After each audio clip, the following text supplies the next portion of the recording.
Hello guys, welcome to my YouTube channel. যদি YouTube থেকে দেখে থাকেন তাহলে চ্যানেলটি সাবস্ক্রাইব করে রাখবেন, আর যদি ফেসবুক পেজ থেকে দেখে রাখেন পেজটা ফলো করে দেবেন।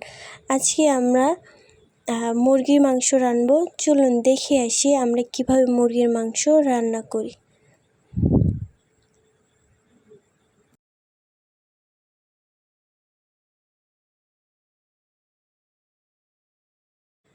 প্রথমে একটি চুলায় প্যান বসিয়ে গরম তেলের ভিতরে আমরা পেঁয়াজ কুচি দিয়ে দিব। পেঁয়াজ কুচিগুলো ভালো করে ভেজে নিব।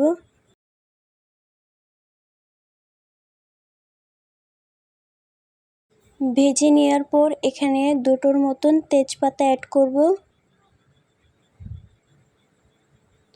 আর দুটো তিনটে এলাচ,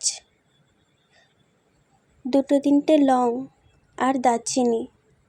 এরপর ভালো করে আবার নেড়ে চেড়ে ভেজে নিব।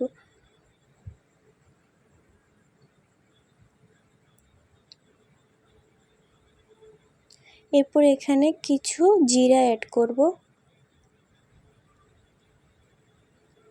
জিরা এবং তেজপাতা এলাচিগুলি দিয়ে ভালো করে ভেজে নিলাম।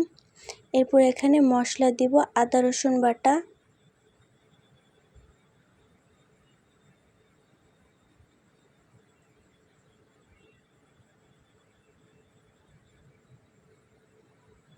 ভালো করে নেড়ে চেড়ে নেব যাতে পুড়ে না যায়। এরপর জিরা বাটা,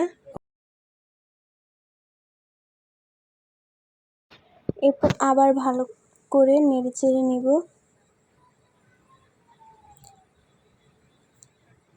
এরপর এখানে হলুদের গুঁড়া দিব হাফ চা চামচের মতো, মরিচের গুঁড়া 1 চা চামচের মতন। এরপর আবার ভালো করে নেড়ে দিব, এবং ধনিয়ার গুঁড়া ভালো করে নেড়ে চেড়ে আমরা এখানে লবণ দিব।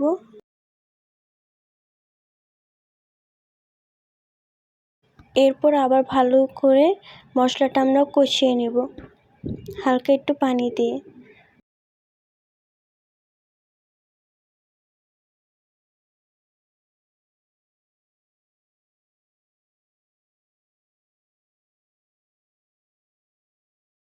ভালো করে নেড়ে চেড়ে কষিয়ে নেব আমরা, যাতে পুড়ে না যায়, এদিকেও খেয়াল রাখবো।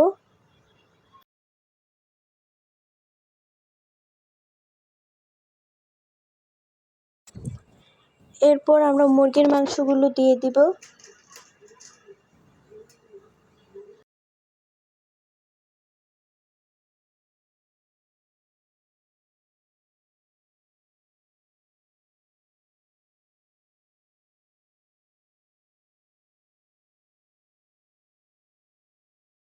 মুরগির মাংসগুলো দিয়ে আমরা ভালো করে নেড়ে চেড়ে নেব, যাতে সবগুলি মুরগির পিসে মশলাগুলো ভালোভাবে লেগে যায়। এরপর ভালো করে নেড়ে চেড়ে কিছুক্ষণের জন্য ঢেকে রেখে দিব। তো কিছুক্ষণ পর ফিরে আসলাম। তো দেখতে পাচ্ছেন মুরগির মাংসটা থেকে অনেকটা পানি বের হয়েছে।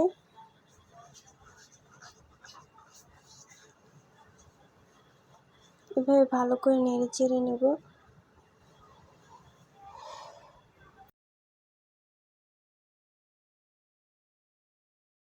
পর কিছুক্ষণের জন্য আবার ঢেকে রেখে দিব।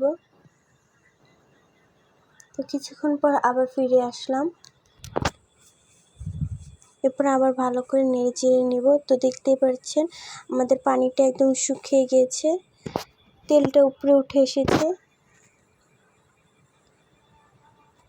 এরপর যে আমরা এখানে কিছুটা পানি অ্যাড করব,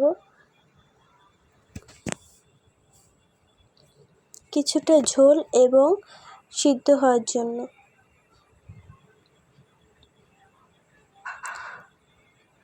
এরপর আবার আমরা ঢেকে রেখে দেব কিছুক্ষণের জন্য।